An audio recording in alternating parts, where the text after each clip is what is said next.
if we can get back to the heart of it and to why we started performing in the first place and infuse our performances with more of that, infuse our playing with more of that, if we can, have fun singing in our room, singing for our neighbors, singing for our families, right? That's only going to better serve the work that you do end up getting paid for. But to say that you are only an artist if you're getting paid for it, and if you're only a good artist if you're getting paid for it, that rubs me the wrong way.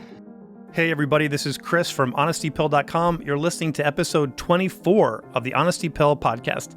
This season, I'll be talking to people who are breaking the status quo, ditching outdated traditions, claiming their own voice, and building a better future for themselves and the people they work with. My guest today is vocalist, voice coach, and podcast host, Gina Morgano. And I have to tell you, this was such an important conversation because we really dug into the topic of how to find the balance between joy and purposefulness in our practice. And in my experience, most people are not practicing with a goal or any actual intention, and they probably aren't enjoying their practice very much either. I know I've totally done that in my career. Gina has some great insights on this, and I can't wait for you to hear it. What else can I tell you about Gina? She is a vocal soloist, chorister in her 6th season as a performer with the National Chorale at Lincoln Center's David Geffen Hall, and she's also an avid recitalist and cabaret artist throughout the country. And just to jump off her resume credentials for a second, I have to tell you, Gina is a true creator. From her podcast and Facebook group, a downloadable practice planner and workbook for musicians, to a reading library called The Singer's Bookshelf, you're going to find a ton of inspiration and practical practice knowledge on her website, ginamorgano.com. All right, enough teasing. Let's get into my conversation with Gina. Here we go. So welcome to the show, Gina. Thanks for having me, Chris. You are the host of the Practice Parlor podcast and creator of the Self-Care for Singers Facebook group. Let me try that one again. The Practice Parlor podcast. There are so many alliterations in there, Gina.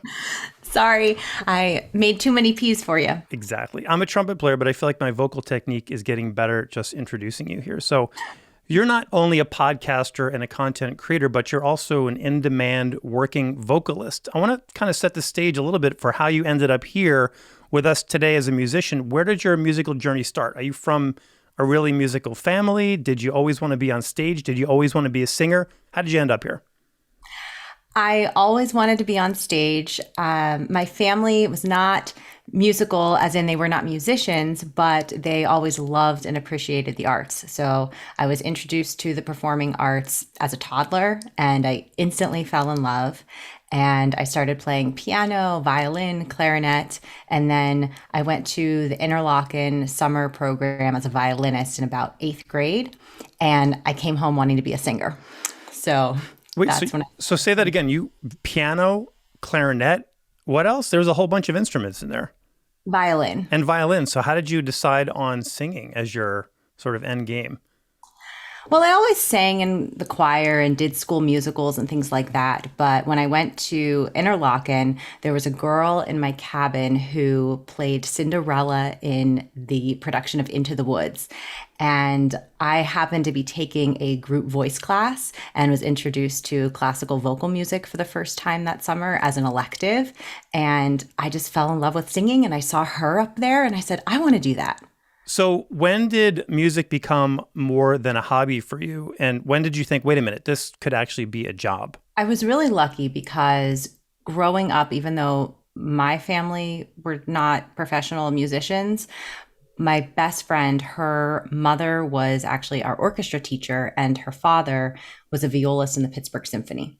So I saw them doing it. And, I had my teachers and I saw all of these musicians somehow making a living at it. So I never thought that it was impossible. I knew it would be hard, but I was very lucky to be supported. And just ever since I was a little girl, I knew this is what I wanted to do. Talk about that for a second, because that's something that comes up on this podcast a lot, is the through line of becoming a professional artist, professional musician. If you're going to be a veterinarian, although I guess this might be true now that I say it out loud for all types of jobs where you think being a vet means you're going to rescue all the animals, right? But with musicians, it's especially disconnected as to what does it actually look like to make it as a professional and not, just doing it as a hobby. Oh, 1,000,000%. even now, I find myself redefining what it means. I think that, we have this idea of playing with a major orchestra or being on Broadway, or we have these dream jobs in our minds that we would love to attain and accomplish. But the path does not always look like that. And even if you reach that point, there are so many other things that you can do with your art and your creativity as well. And there is the part of being on stage that I think we love as professional performers. But there's all the practice that goes into that. There are all the relationships that go into that. There's the self-care and the sacrifices so that you can be at the top of your game when you need to be. And it's learning about all of those things that I think is so important. Yeah, you just touched on like 4 amazing topics, and I want to circle back to each one, but I'm gonna call this one out right here, which is how practice shapes us. I'm curious about this idea of world-class artists and the practices that shape their lives both on stage and off. And I love this idea of drawing connections between the things we do in the practice room, which is kind of what you're talking about, and things that we didn't know we were going to do, but we ended up figuring out these things have to happen, and the way it impacts what kind of people we become and how we operate in the world. Can you talk a little bit about why you created the Practice Parlor podcast? I said that pretty good, right? That was almost singer quality. And what sort of things do you see musicians doing in their musical life that end up having a big impact on the way they function outside the practice room? Oh, so many things. So I created the podcast because I finally learned how to practice in maybe grad school, maybe after grad school, right? I had been doing it my whole life, and yet I didn't really know how to do it efficiently. So that was a huge piece. But then there was also the other aspect, the intangibles, the self-care practices, the faith practices, the, thinking of this past year, anti-racism practices and inclusion practices. And I could go on and on and on with all the different practices that we have in our lives. And they all impact our art, and vice versa, what we're doing to become the best performers that we can be. Hopefully that comes with us off the stage. If we're, as a singer, if I'm learning to be more open and more present on stage, hopefully I'm also being more open and more present in everyday life. And, I teach at the Professional Performing Arts High School, and they are lucky to have a very diverse student body in all sorts of ways, racially and otherwise. And we're teaching Western classical music. And on one hand, it's amazing and it's fascinating, and these students love it, or they grow to love it. And on the other hand, there are so many other genres out there too that they teach me about, and that, I wonder, how can we include this more? There's so much room for possibility and opportunity in classical music. And yeah, I would just love to see everybody have a seat at the table. So what would be a genre that you've been taught by your student or exposed to that kind of changed the way you do the work that you do? A lot of pop music and hip hop music, particularly something struck me. Normally we would have a Martin Luther King Day celebration, Black History Month, Social Justice Assembly. And because it was COVID times, we couldn't do that in person. So we did a classroom activity. And when I asked for feedback at the end of the semester, one of my students said, I loved that day, but how come we only had one day? Why don't we talk about this all the time? Why isn't it incorporated? And I was like, you are so right. You are so right. And just thinking of how we live as people, we don't live in classical music bubbles, right?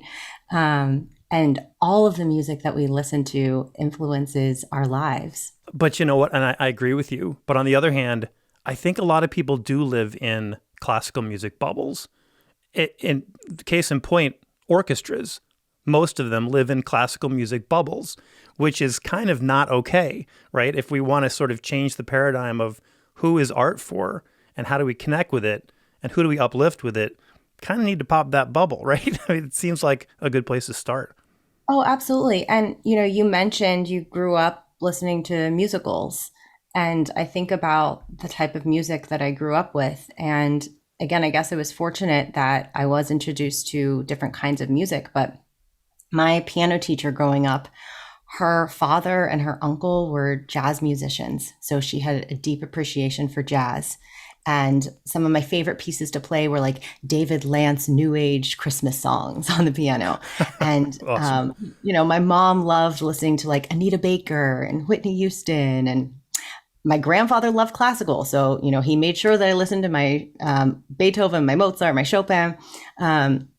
So just being exposed to different music. If you walk, I was going to say walk in a mall. I'm not sure who's going to malls anymore, but like you hear music playing and it's not always classical music. Can you talk about the arts high school experience? Because while I had music in my life growing up, it never occurred to me until high school was almost over that going forward into music as a specialty is a thing. And I can't imagine what it must have been like to go to an arts high school. Yes. Well, so I was lucky in that I attended a regular public school that just happened to have an amazing arts program. But then teaching in a performing arts high school, it really opened my eyes. I mean, these kids are all so extraordinarily talented. And, for some of them, it is such an opportunity that they would not otherwise have, right? To get to go to a school where you feel like you belong, where you feel like your talents are appreciated, to get to share your gifts on a daily basis with your peers, with your loved ones, with the community at large. I think that's just such a gift because, as we know, the arts are not always as appreciated as we would like them to be or as they should be. So I think it really just opens them up to being more of themselves. It's like a whole school filled with just the band geeks from all the other schools, right? That sounds like heaven to me. But I will also say, going back to what we were saying before about all the practices that go into being a professional musician, some of them get there because they love to sing, they love to perform, but then they start learning everything that really goes into it. And they learn that that's not what they want to do with the rest of their lives. That's not their cup of tea. So that can be challenging as well. Well, that's exactly what my next question was going to be, is I wonder what the stats are on how many kids who go to a performing arts high school end up pursuing that as a career or end up taking all the related skills, soft skills, interdisciplinary skills, practice skills, social skills, organizational skills, and just saying, you know what, I don't think I want to do this for work, but this is going to help me become a robotics engineer or, whatever it is that they go on to. Yeah, I don't have the stats for you, but I can definitely say that while there are probably more people that go into it professionally than in your average everyday high school, most of the students will go on to use their skills and their talents in other ways for sure. I look at these students and I'm so, so, so inspired. And I think that, getting to develop your creativity and your artistry, whether you become a professional artist or not, is just something that is so, so, so important. I want to circle back in later to actual practice things, but there's so many things that you and I have in common as musicians. I'm a trumpet player, you're a vocalist, but there are also a lot of differences in how we actually interact with our instrument, because your instrument is physically part of your body. I see so many people on social media posting about how they spend their entire day running from one thing to another, practicing without boundaries, practicing without goals or efficiency sometimes too, and never taking a moment to do self-care, which is such a word that is so overused, yet so under-implemented in a real effective way. So I'd love to hear your thoughts on what does that actually look like when you want to step into seriously finding some boundaries and taking care of yourself and your instrument? Yes. I feel like self-care and time management are probably the two of the most essential practices out there. I learned in high school about voice care. I had a lot of health issues that impacted my voice. And so I was sort of forced to learn how to take care of my instrument so that I could sing. And I'm very grateful for that experience. But you're right. We run ourselves ragged. When I was in New York teaching live in person, I was running from this lesson to that lesson, to this class, to this class, to this rehearsal, to this performance, right? And not getting enough sleep and not resting my voice enough. And if we want to be at our best, if we want to serve and be there for our audiences, be there for our collaborators, be there for our families and our friends, we have to take care of ourselves. We have to implement boundaries. We have to be more efficient with our time, not only our practice, but all of the things that we're doing, and really prioritize what matters most. Otherwise, we will be coming from a place of depletion. And then when it comes to stamina on the stage, we won't have it when we need it. So, I think that we can go and go and go to a point, but at some point, your body's going to crash. So it's about really taking preventative measures so that when the time comes when you don't feel so hot, but you do have this major performance, you can get through that because you've taken care of yourself all the other days. Where do you think this panic strategy mindset comes from?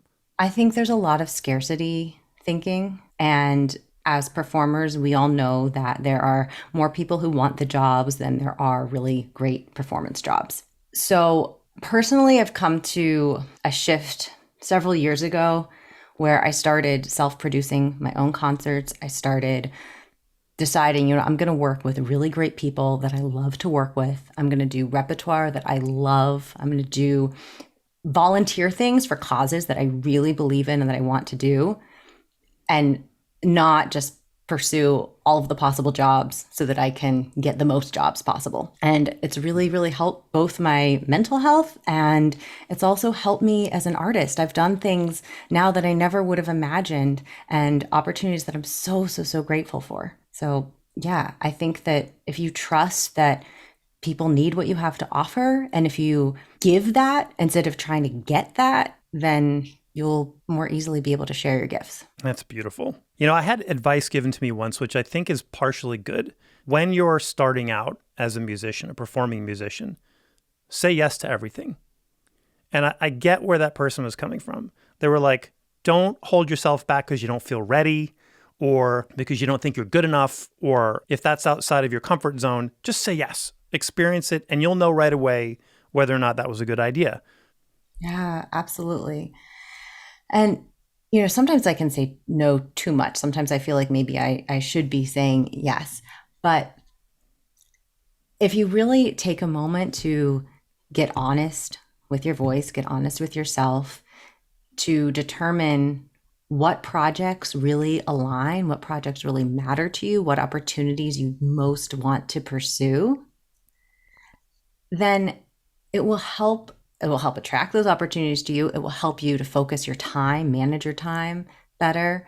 And it will help you to keep your mindset on what really matters, on doing it for the love of it, on doing it to heal and uplift and encourage people, versus just doing it because, oh my gosh, I need the money. I have to get this gig. I'll never make it to the Met if I don't do this gig that pays me, $20 or whatever. I don't know. I love the idea that there's some sort of roadmap, right? Like, I'll never make it to the Met if I don't do this gig that pays $20, as if that's like written in a book somewhere. Like, here is the pathway to the Met. I mean, there are certain stepstones that need to be accomplished. You need to learn how to record. You need to learn how to be aware. You need a good mentor. You need to take chances. You need to take care of yourself. But there's no roadmap. And I know people who started when they were 4 years old, and I know people started when they were 14 years old. And some of them, you have no idea that there was a 10-year difference. All right, speaking of self-care, I'm going to take a sip of my green tea. Here, hold on. I'm trying to drink more green tea. I'm a coffee junkie, and I'm learning that green tea is kind of awesome, especially for voice. Let me talk about honesty. You just mentioned a really great keyword here about honesty and practice. Obviously, the big part of the work that I do as a coach and a teacher is about helping musicians understand, even the people who want to be successful, who are desperate to be successful, helping them understand that there's probably one or two things about their playing, about their musicianship, that they're sweeping under the rug, or at least ignoring a little bit, and how if they're going to improve, they really need to focus honestly with some courage and face those things head on. Can you give me your take on how do you help students actually achieve awareness, integrity, honesty with their own voices as they're on this path to improvement?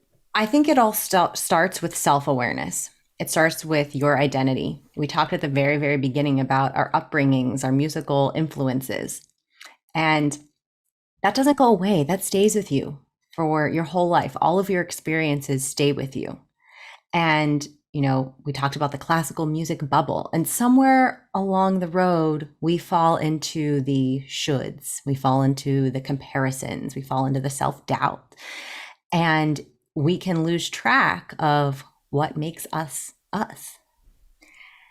And so what I really try to do with my students is I try to get to the heart of who they are and what their strengths are, what their values are, so that we can magnify those and amplify those. And, we all have technical strengths and weaknesses. And of course, we need to work on those weaknesses so that they can, if not become strengths, at least not become, our Achilles heel. But I don't know about you, but I've been to so many performances where there were technical imperfections, and yet the performances moved me to tears, or I got chills and goosebumps. And, nobody is perfect. So no matter what you do, your performance will not be perfect from a technical standpoint. But that doesn't mean that it can't be good, it can't be great, it can't be inspirational. And so if you can really get honest with accepting where you are, knowing where you are, what you do well, what you're still working on, what you have to communicate and offer. Even in terms, with orchestra, it might be a little bit different because you have these excerpts that you are learning. But for singers, like, what repertoire do you thrive in? And even I will say for orchestral players, how many people just start playing all the excerpts because that's what they're supposed to play? Whereas maybe like they would really thrive doing chamber music or doing some other, I don't know, I'm trying to think, like playing, and for pop musicians or something, playing their instrument that way. Like there's so many different ways to use your artistic gifts. And so like, what do you truly have to offer versus what do you think you need to offer? Like maybe jazz improvisation or just improvisation in general is something orchestral musicians generally don't touch. So give me like an action item. Let's say that I'm your student and I'm at this point in my career where I'm trying to get honest with myself or find my own voice. What do I actually do to do that? Yeah. Well, okay. So let's say you're in a lesson or you're in a class with me and you're playing a piece or whatever, and we're like, okay, this phrase needs working on. So maybe it's something with like, I'm going to say your legato. Okay, great. So yes, there are technical exercises that we can do, but also what is legato? Like, what does that mean, right? It's your breath. It is connection. It is openness, right? So are you accessing those things, or are you really stressed out about something in life that has you really tight and your breath is being held? Are you, doubting yourself and therefore you're holding back and you're not getting the legato that way? Like, what is this piece about? What do you want to say with it? What do you want to express? How do you want people to feel? And when you answer all these questions, suddenly the legato gets better, right? I mean, we can talk about like, well, here's how you do a legato line, step ABC. But I find that it's a lot of the whole person, approaching the whole person, and a lot of the technical things will take care of themselves. You're talking about one of my favorite techniques, which is a musical solution to a technical problem.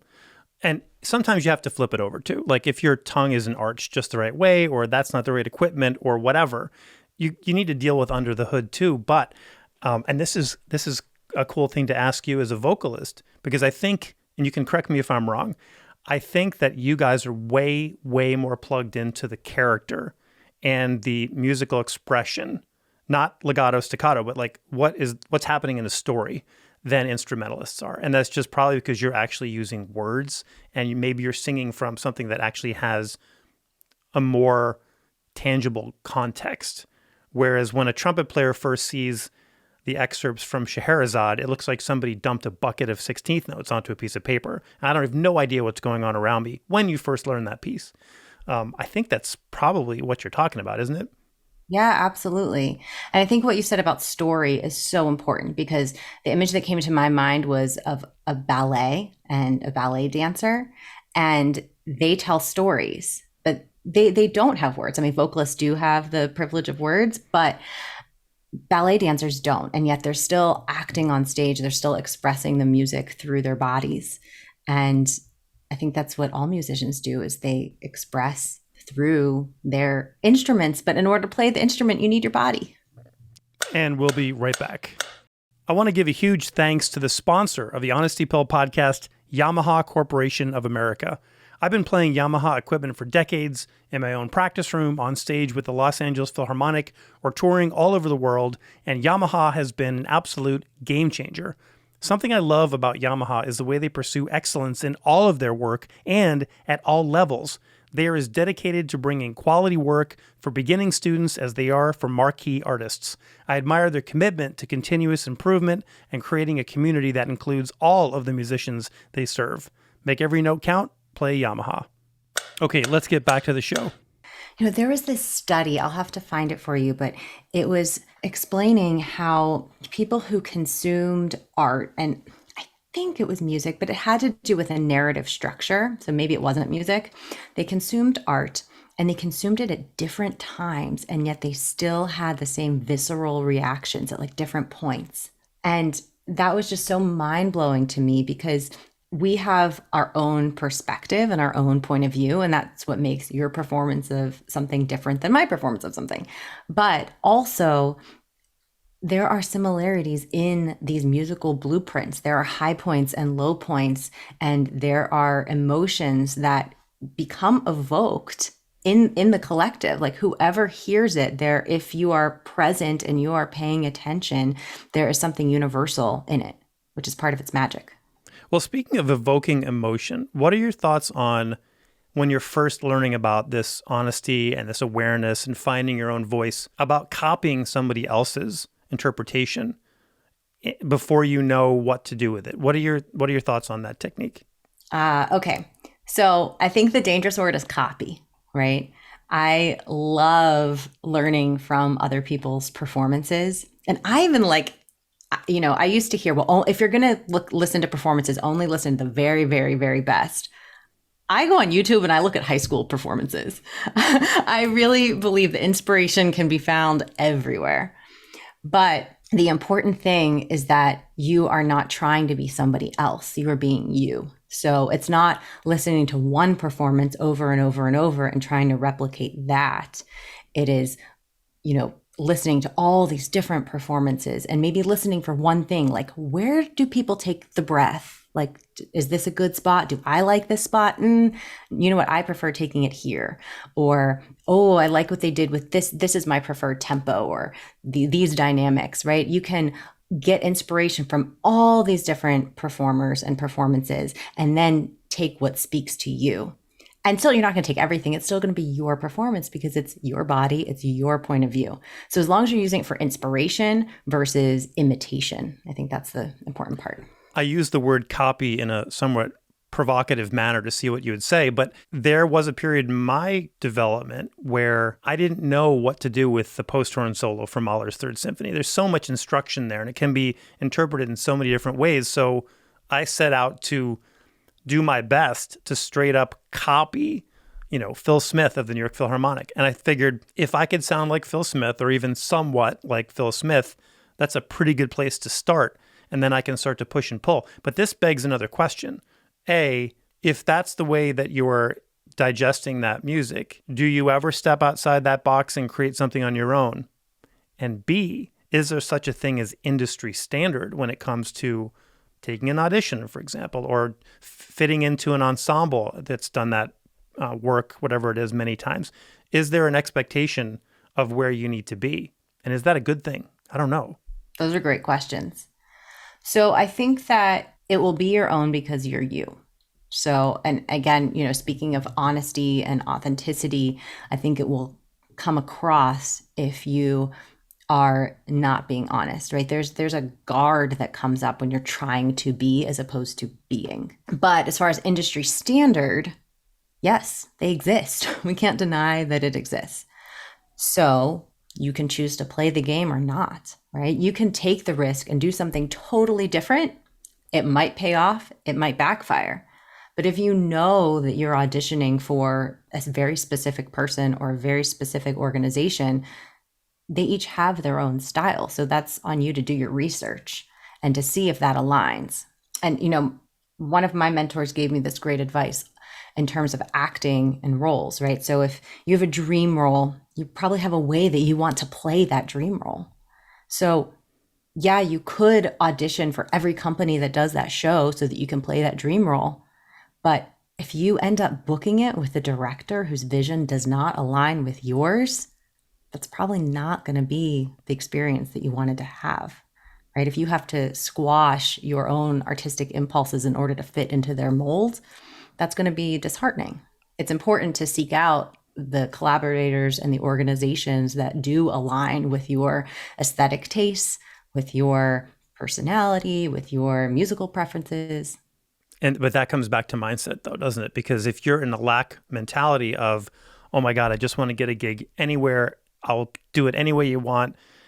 I have a feeling, I don't know if anyone's ever done the study on this, but I'm sure I know what the result would be. If you're approaching your career that way, it's probably never going to happen because you're like going to be grasping and struggling. And I don't know, this is so fascinating to talk to a vocalist because with orchestral excerpts, like you mentioned earlier, I expect to hear certain things done certain ways. But if you do something a little bit outside the box and you do it technically well, and you actually have something to say, and you say it convincingly, I'll advance you at an audition, even if I don't agree necessarily with the musical statement. You mentioned earlier about things my students have taught me, and one of the huge things is auditory learning and the musical styles that come from more of an auditory sense versus as classical musicians, we're taught to play strictly exactly what's on the page. And there are a lot of skills that we're ignoring when we do that. I know personally, like I wish I had grown up singing in a gospel choir and that I could just sing harmonies on the fly and all of these things.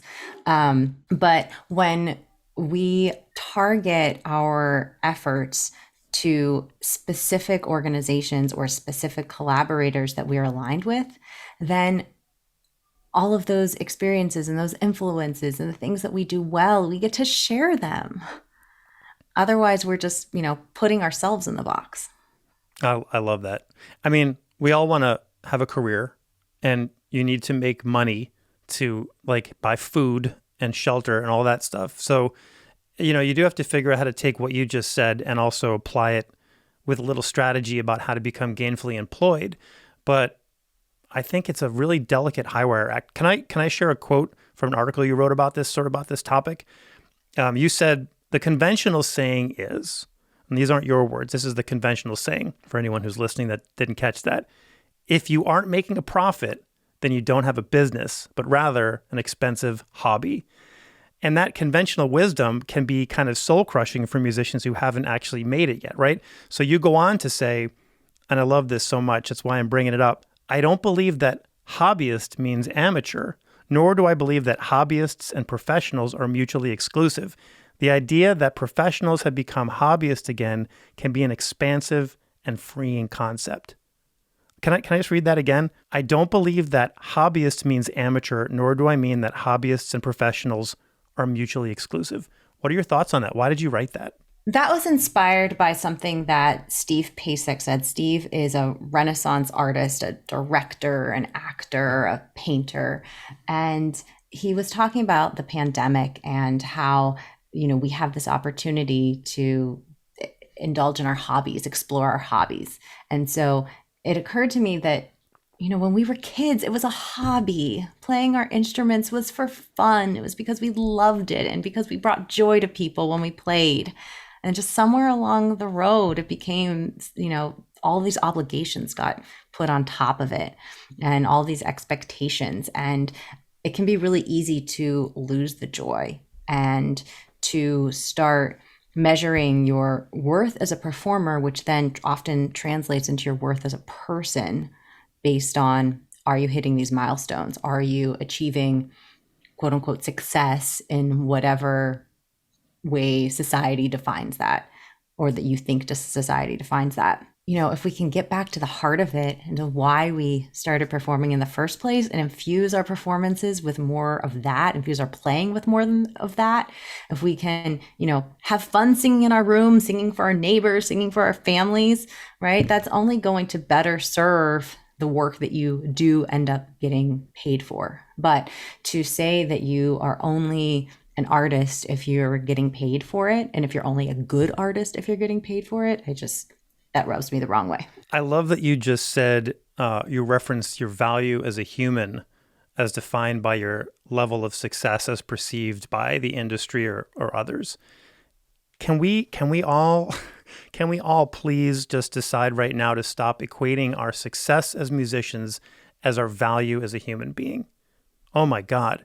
I don't know if that's become more of a problem with social media. I think it probably is one of the downsides of social media, is the constant comparison to what we think other people are doing and their actual success without having any idea about what it took to get there and the good and the bad.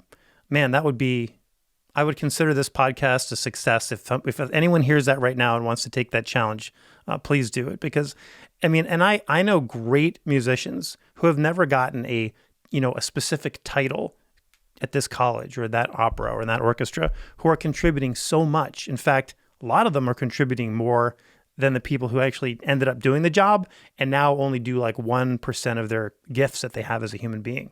Yeah, absolutely. I just started singing with the Mendelssohn Choir of Pittsburgh, and I was hired as a member of the professional corps. So there are also volunteer artists there. And I'm starting to meet everybody. It's a huge choir, and there's so many people. And I learned that this one has their DMA in choral conducting, and this one has their master's in music education, and this one runs this church choir. And these people are so highly accomplished and so talented. And some people are volunteers and some people are in the professional corps. And it doesn't mean that anybody is better or worse, or, it's just, some people do it as their hobby while they're working, another job, but they're not a better or worse singer. And yeah, we just need to get away from that. And a lot of times it's the professionals who are complaining the most at gigs like that too, where the little old church lady's like, this is great. I can sing for another 3 hours without a break. Let's do it. All right, Gina, what's your hobby? What's something that would surprise us to learn that you spend your off time doing? Oh, I don't know what would surprise you. I'm pretty predictable, but I did start taking guitar lessons, which is really fun. It is fun and challenging to be a beginner again. And yes, I'm showing you my guitar hanging off the wall, which was my pandemic hobby. I spent more time practicing the guitar than I did the trumpet. So I love it. All right, we got to get together and hit a coffee house and jam sometime. Yes, I don't think I'm quite ready, but I'll get there. What else? I'm a huge journaler. We talked about self-awareness and reflection, and that's sort of like my daily hobby is I just sit with my planners and my journals and I get everything out of my brain. And I really like doing that. I can relate. I find great joy in sitting in front of my Trello boards and organizing courses or schedule items or tasks. I get a bit of a dopamine hit when I create a new Trello board. Isn't that insane? I'm not sure that's a good thing or a bad thing, but it is something I can spend hours doing. So, Gina, I've heard you reference something really specific that I'm really curious about. You talk about the sweet spot that bridges classical and popular music. What does that actually look like to you? How do you bridge those two worlds? And more importantly, how do you convince people from one side to be open and curious about the other? Oh, those are such great questions. Well, for me, certain composers come to mind. I think of Ricky Ian Gordon. I think of Stephen Sondheim. I think of these composers, even I'm thinking of like Gershwin's Porgy and Bess, right? Technically, it's a folk opera, and yet some of those pieces are like the most common jazz standards you'll hear, right? So some music really does straddle the line. It's like, what is it? And it defies genre, which I love. Then you have like the Met just did Fire Shut Up in My Bones, right? It's a classical opera, and yet it was highly influenced by other musical styles. And I think that's really more where we're headed, right? If back in the day, all the way back in the day, classical music was the popular music. So, we have to allow it to evolve. We have to take all of our inspirations and our influences and create new things, create things that are true. You asked if anything was ever new and original. Well, it's original and new because it comes from you, because nobody else has that combination of influences and experiences. But yeah, sure, everything's been done before, but you get to put your own take on it. So I can't believe I'm going to bring this topic up, but when you just said back in the day, it reminded me of this TV show that I'm sure you're familiar with, that I am sort of familiar with, called Bridgerton. You're familiar with Bridgerton? Okay. So for all of you who are rabid Bridgerton fans, forgive me for not, I'm watching Ted Lasso for the 5th time right now. So I haven't caught up on Bridgerton. I'll get there. So for those of you who don't know about this show, Netflix Bridgerton, it's like, takes place in like early 19th century England, very Jane Eyre. So viewers probably expect plenty of pianoforte, harp, string quartets, typical period pieces of that era. But the creators of that show decided to take a huge risk and incorporated classical covers of modern day pop music. There's like Ariana Grande, Taylor Swift, Billie Eilish. It's classical pop songs. So I'm curious, what's your take on that, given the idea we just talked about, the sweet spot, bridging classical and popular? Is this a good thing? Is this dumbing down, or is it opening doors? Oh, it's opening doors. I love Bridgerton. Yes, I love that show so much. And no, I think I go back to Mr. Rogers and how he would speak about sharing the news to children. And he was honest with children. He said things in a kind way. He said things in a way that was accessible and open, but he was honest. And I think that, we as musicians can also be honest. We don't have to, I think dumbing things down is like guessing what people want and trying to give them that, and not believing in their own capacity and their own potential and their own intelligence. I'm thinking of this recording I just did, Angela Rice's Thy Will Be Done. And it's the most beautiful choral masterwork. And the music is so accessible. It is just very lush and melodious. And it is not, it's not difficult. It's very difficult in its nuance, but she made it so that it can be done by all sorts of choirs and all sorts of musicians. And she wanted it to be heard and performed and shared.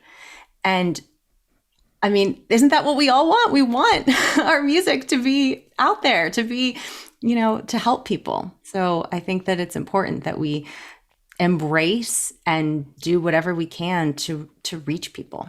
Yeah, I'm glad that you just said, composers, do you want your music to be performed? Because one of my favorite things about working at the LA Phil is the Green Umbrella New Music group that we have, where we will play very challenging pieces and very difficult, huge orchestration or weird, hard to find instruments. And I think there's a very important space for that in the world. I also think that premiering music that is accessible and repeatable by people who aren't at the level of a top orchestra is so important too. So I love that you said that. By the way, just want to throw this stat out for you Bridgerton fans. In case you didn't know, the music of that show, a lot of it is performed by the Vitamin String Quartet. And the Guardian newspaper reported that the group, who most people probably had never really heard of, had a staggering 350% increase in the number of people streaming their music since the show made its debut on Christmas Day, whenever that was. So there you go. There is like case in point. It's important to have some accessibility. And hey, you know what? If somebody comes to the LA Phil to hear like string music because of that show, I'm totally into it. Okay. I can't believe I've let you go this long and not actually talked about practicing more, which is like kind of your whole thing. But anyone who knows me knows that I'm a big fan of systems, of using accountability to achieve goals, and I'm a fan of being organized with my practice sessions. And I think this is why you and I would be really good friends, because you actually have created a practice planner that musicians can, by the way, find on your website. And I love what I've read about it so much so far for two reasons. One, I'm always inspired when I see musicians taking their creativity and turning it into a business. It's a huge thing I stand for. And two, it seems that this planner actually gives insights and understanding about our motivation and inspirations of not only what to practice, but when, as far like where in the day, and how we're feeling before and after those sessions. What's our mindset doing? So who is this planner for? How do you break the day down? How does this help us with accountability? Yes. So the practice planner is for any artists. I'm using it right now to prepare for my holiday show. So there's a monthly version or a 3-month version. I've heard people use the 3-month version if they're trying to keep track of multiple projects at once. So you could also use it that way. If you're looking to jumpstart your practice, if you haven't been practicing so much recently, if you're looking to get more efficient and more consistent with your practice, if you have a big recital or something coming up. But yeah, what it's for is it's meant to help you practice with purpose and to use your time more efficiently, right? I mean, how many hours do we spend in the practice room and then sometimes not get anything done, right? We come out kind of the same way we came in. Versus if we literally took 5 minutes of very focused, intentional practice and we actually took note of what we did, how it helped or didn't help, how it made us feel, how we were feeling when we came in, what time of day, all those things, then you can look back on that the next day. You can prepare for the following day. So you're not, spinning your wheels. Oh, what do I practice today? You have a plan of action, and there's prep work at the beginning that will set you up for the month, the week ahead, so that you can really be focused with your time.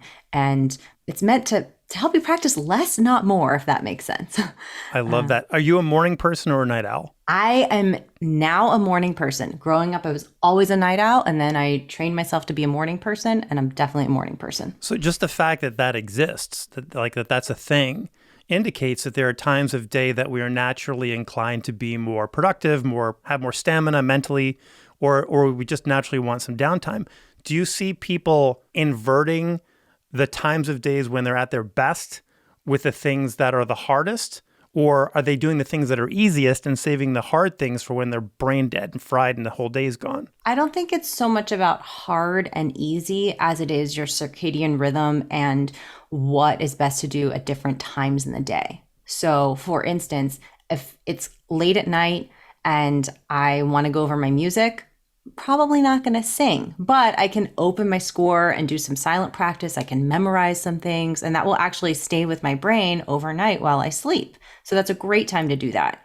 Or, if it's the morning, maybe I just want to warm up in the shower. I mean, I know I'm a singer, so I can do that, but you don't see a lot of violists warming up in the shower. It doesn't work out well for their instruments. But you can get a little bit of a warm up in, or just stretch your body or something, versus for me, practicing, doing like a deep practice session. I want to be more aware and woken up, do that in the afternoon for me, but somebody else's circadian rhythm might be different. Here's a question, thinking about goal setting, like you just said, practicing with intention. Have you ever gotten this question at the practice parlor? How long should I practice? Yeah, all the time. And I always feel like people want a really short answer, and it's never a short answer. So it depends on where you are in your training and your journey. Depends on what you're preparing for. It depends on how you feel, your level of stamina at the moment. It depends on, just what's going on, right? 5 minutes every day, that consistency is going to help so much more than, once a week you get 3 hours in. As a singer at least, but I'm sure for other instruments too, there comes a point where it's just not effective, or you go brain dead, you tire out your muscles, it's time to rest. So I usually say, I'd rather you do 5 minutes than nothing, but if you can get in, a half hour, an hour, that's great. For a singer, I know instrumentalists can practice a bit longer, but you don't need to. It depends on what you're practicing too, right? If you're practicing extreme upper register or dynamic contrast, your bandwidth is going to be used up a lot quicker. One of the best answers I've ever heard to that question of how long should I practice is until you've achieved your goal or you've reached the point of diminishing returns. But that indicates having a goal, which I think 80% of people practicing don't actually have a point. They're just in there doing whatever it is that their teacher told them or the book says to do next without any intention. And then if that's the case, you don't have the awareness, you can't have the honesty, and you don't know how long to do it because you don't have a point to it. How long is a piece of string?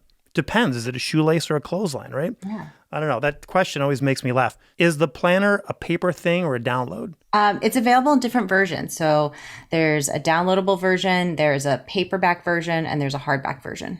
Awesome. For journaling and things like that, I love paper. Speaking of more words that begin with a P, I found this other vocal exercise on your website I want to share. Prepared and playful performance comes from purposeful practice. Let me see if I can say that twice. Prepared and playful performance comes from purposeful practice. Pretty good, right? That's great. I don't know why I like P's so much. It just sort of happened that way. This is going to be a good test of my pop filter on my microphone here for the podcast. We'll see. But I want to just highlight two words there, playful and purposeful. I think if I were to say my impression of you as a practice coach is kind of equal parts playful and purposeful. And I think those are two things that are really missing in a lot of practices. Yeah. Well, thank you for saying that. Absolutely. I mean, we play our instruments, right? So that has to be a part of it. That has to be a part of your practice.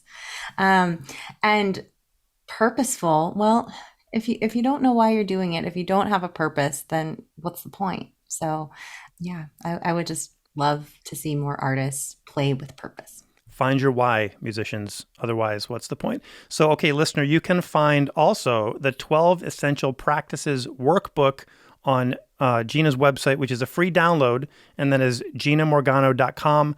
I love a good workbook. I think that's a great thing to get people to take some action. Gina, it has been so much fun talking to you. I feel like I've become a better singer, a better hobbyist, and I'm ready to order my own copy of the planner and head off to the practice room. Where can our listeners learn more about you, connect, get a lesson, and hear you perform? You can reach me at my website, ginamorgano.com, on social media, Facebook, Instagram, YouTube at Gina Morgano, and my podcast is The Practice Parlor. Awesome. Gina, thanks so much for taking time. What a pleasure, and I'm inspired. Thank you so much for having me, Chris. This has been a blast. All right, we'll connect soon. Take care.